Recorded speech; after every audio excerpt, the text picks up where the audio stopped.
8 Squared is the first world that the player visits after the events of Land Mall. The environment in 8 Squared is kind of like a medieval simulation, really, but it is a countryside grown out of a chessboard. And well, 8 Squared is more the countryside. And so we really made our focus on the people living there. We tried to make them alive and organic. So one of the unique things about the Otherland MMO is that the NPCs have what we call life cycle behavior. They go around and they do things that a normal person would do in real life. Right? Like a fisherman, he might go fish, and then he might take his fish to the market.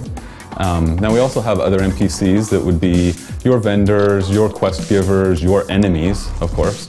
But I think those are things that every game has, whereas the Otherland game, we have NPCs that act like normal people. The cool thing about the our lifecycle AI in the Otherland MMO is that it gives the feeling of a more rich environment, a more real-life environment that people are moving around. They have lives, they need to do their things. You know, the baker, he has to go to the store, he has to go to his shop. The fisherman, he goes to go fishing. And players can actually influence that by interacting with those NPCs.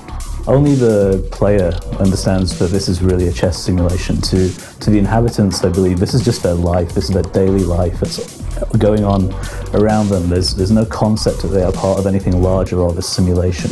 In 8 Squared in particular, there are 2 different types of armies, and those armies are fighting an eternal war against each other.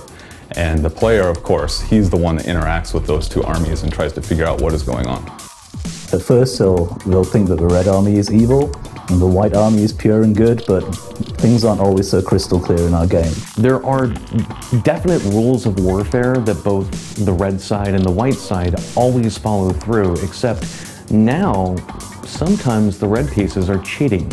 Sometimes the forces that are being led by the bishops are moving straight across the board rather than diagonally. Or, if not the board, but just the actual countryside itself. And once the white armies are kind of realizing that the red armies are being ignoble and not following these rules of warfare, they're joining in as well. So now, this is not even just becoming a war, this is becoming an all-out just brawl. It's just becoming a battle where everyone is losing. Something has gone wrong. Something has gone wrong with the very nature of the world itself. The kings are missing.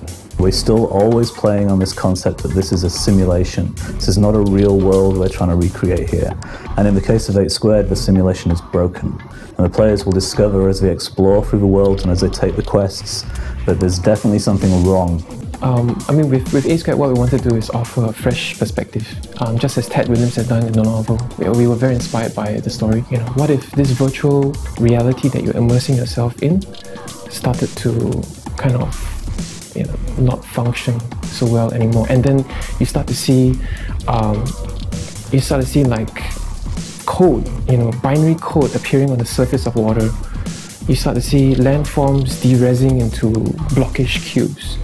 And little slips of glowing code slipping out from objects around you. One of the things we'd like for the player to experience inside 8 Squared is to have a traditional fantasy setting, but rather than the setting being a Tolkien-esque setting of elves and dwarves, taking a more Victorian-era feel of fantasy, something that's not regularly seen.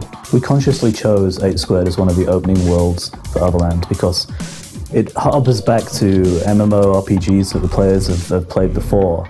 But at the same time, we wanted to introduce this concept of this virtuality, this simulation, this world that is not a real world to the player. And we felt that introducing it in something that's so familiar to players was a great way to really introduce the concepts of Otherland.